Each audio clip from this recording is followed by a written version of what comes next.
Seat में सबसे अगर कोई कंफर्म सीट है हम लोगों का तो वो पूर्णिया सीट है। ललन सिंह ही एक ऐसे आदमी हैं जो विकास के काम को द्रुत गति से काम करते हैं। हमारे साथ एनडीए के साथ मतदान करेंगे, ललन सिंह जी सबसे रिकॉर्ड मत से जीतेंगे। नौजवान नरेंद्र मोदी जी के नज़रों में नज़र डाल के अपने भविष्य को सुरक्षित समझते हैं, उससे बड़ा कोई वंदना समीकरण नहीं हो सकता है और वही समीकरण काम लगता है कि विकास में क्या छूट गया है।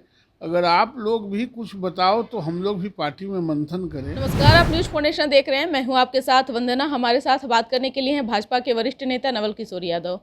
5 सीटों पर चुनाव हुई बिहार में, क्या लग रहा है कितने सीट आप लोग जीत रहे हैं 5 सीटों में से?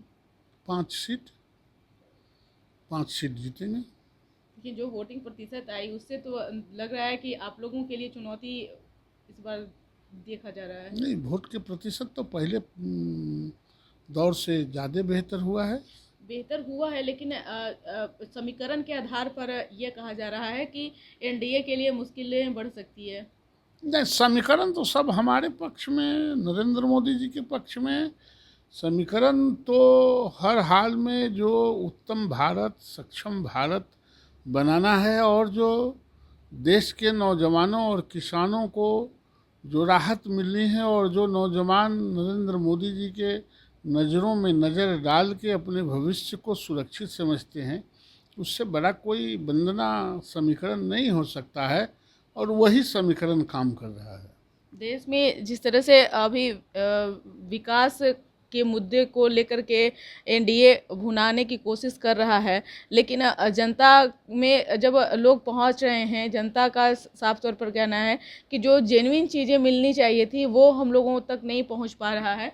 तो आप लोग को समय बहुत जनता ने दिया और विपक्ष ने कहा कि इस बार जो है जनता इन सवालों का जवाब जरूर देगी। कौन विकास नहीं पहुंचा है? सड़क नहीं पहुंचा है गाँव गाँव, 4 लेन 6 लेन 8 लेन सड़क नहीं मिला है। गांव में नल का जल नहीं मिला है। गांव में बाथरूम नहीं बने हैं। गरीबों के गैस सिलेंडर नहीं बने हैं। 24 घंटा में 24 घंटा बिजली रह रहा है, नहीं हुआ है। ये 5 किलो पर यूनिट गरीबों को जो फ्री ऑफ कॉस्ट मिल रहा है वो नहीं मिल रहा है। विकास तो हमको ऐसा लगता है कि विकास में क्या छूट गया है।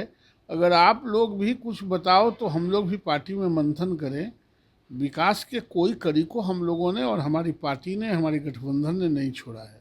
रोजगार एक ही मुद्दे हैं कि रोजगार हम लोगों को चाहिए और रोजगार जो हम लोगों तक नहीं। रोजगार में अच्छा, जो ट्रेन वाला बन रहा है मेट्रो, इसमें रोजगार नहीं है। 4 लेन जो बन रहा है उसमें लोग जो काम कर रहे हैं वो रोजगार नहीं है। ये जो बिजली गाँव गाँव खम्भा गड़ाया, गाँव गाँव बिजली गया, उसमें रोजगार नहीं है। तो रोजगार तो काम बढ़ने से ही, जब काम बढ़ता है तो रोजगार भी बढ़ता है और विकास भी होता है। तीनों का अनाश्रय संबंध है और तीनों एक साथ चलता है। तो 5 सीटों पर क्या लग रहा है आप लोग जीत रहे हैं? आप 5 सीट, पिछली दफे सीट जो है किशनगंज हार गई थी, इस बार क्या लग रहा है? नहीं, इस बार तो जीतेंगे हम लोग। 5 के 5 सीट और 40 सीट हम लोगों को जीतने हैं। जनता ने जो कमिट किया है कि इस बार 40 के 40 सीट देंगे, उसमें वो 40 सीट देगा। पूर्णिया सीट को भी लेकर के वही कहा जा रहा है। पप्पू यादव इस बार निर्दलीय थे और मैदान में कांटे की टक्कर देखी गई है। नहीं, पूर्णिया सीट तो वो 5 सीट में सबसे अगर कोई कंफर्म सीट है हम लोगों का तो वो पूर्णिया सीट है। आप लोग 5 सीट पर दावा कर रहे हैं कि हम लोग जीत रहे हैं? दावा नहीं कर रहे हैं, शाश्वत यही है, सत्य यही है कि 5 सीट जीतेंगे। एक सवाल यह भी है कि आगे का जो चुनाव होना है तीसरे चरण का, और आपका भी उसमें एक सीट है अररिया में प्रधानमंत्री नरेंद्र मोदी बीते दिन जो है भाषण के दौरान जो कुछ भी बातें उन्होंने कही, पिछड़ा अति पिछड़ा को लेकर के भी उन्होंने जो है एक तरह से साझा किया। कैसे देख रहे हैं, क्या प्रभाव पड़ेगा? अररिया का सीट मेरा था और कम से कम 2 से 3 लाख के अंतराल से अररिया सीट जीतेंगे। अररिया में कल मैं भी था, आज ही मैं आया हूँ रात में, इसलिए अररिया सीट हमारा है और हमारा सीट रहेगा। तो ऐसे में क्या मुंगेर में भी प्रधानमंत्री नरेंद्र मोदी ने भाषण जो दिया, तो आसपास के क्षेत्रों पर भी असर पड़ेगा? निश्चित रूप से पड़ेगा। मुंगेर तो हम जीत ही रहे हैं। अगल बगल में जितने सीट हैं, बांका उका भी जो चुनाव हुआ है और भागलपुर, ये तमाम सीट हम जीत रहे हैं। ललन सिंह मुंगेर से इस बार भारी मतों से जीतेंगे, भारी मतों से, सबसे अधिक वोट से वही जीतेंगे, रिकॉर्ड तोड़। मुंगेर तो ललन सिंह को लेकर के काफी खिलाफ है जनता।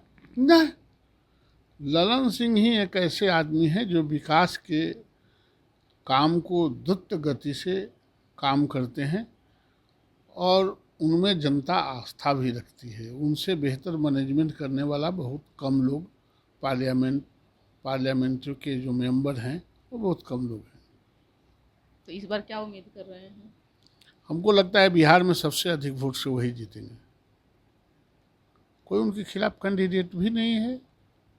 जो अभी अशोक जी ने हाल ही में अपनी पत्नी को मैदान में उतारा है, तो क्या लग रहा है इस पर? नहीं, सब अशोक जी या महेश जी के पत्नी से कुछ होने वाला है। महतो जी का वहाँ नहीं दाल गलेगा क्या? अरे नहीं, बात सवाल महतो जी का नहीं है, वो सवाल सब सारे मतदाता हमारे हैं और हमारे साथ एनडीए के साथ मतदान करेंगे। ललन सिंह जी सबसे रिकॉर्ड मत से जीतेंगे। चलिए, बहुत बहुत शुक्रिया बात करने के लिए। तो आपने सुना कि क्या कुछ कहना था भाजपा के वरिष्ठ नेता बिहार विधान परिषद के सदस्य नवल किशोर यादव, जिन्होंने दावा किया है कि 5 सीटों पर जो दूसरे चरण का चुनाव हुआ है बीते दिन, 5 सीटें जो है हम लोग जीत रहे हैं। बता दें कि पिछले दफ़े ये 5 सीटों में 1 सीट जदयू हार चुकी थी, किशनगंज की सीट, लेकिन इस बार दावा एनडीए की ओर से किया जा रहा है कि हम सीट जीत रहे हैं। साथ ही साथ मुंगेर सीट को लेकर के जो है नवल किशोर यादव ने बड़ा दावा किया है और ये जो है डंके की चोट पर इन्होंने कहा है कि अगर कोई भी सबसे ज़्यादा अगर संख्या से जीत रहा है तो वह है मुंगेर सीट और ललन सिंह, जहां से उम्मीदवार बनाए गए हैं। इस कर बस इतना ही। बने रहिए न्यूज़ नेशन के साथ। धन्यवाद।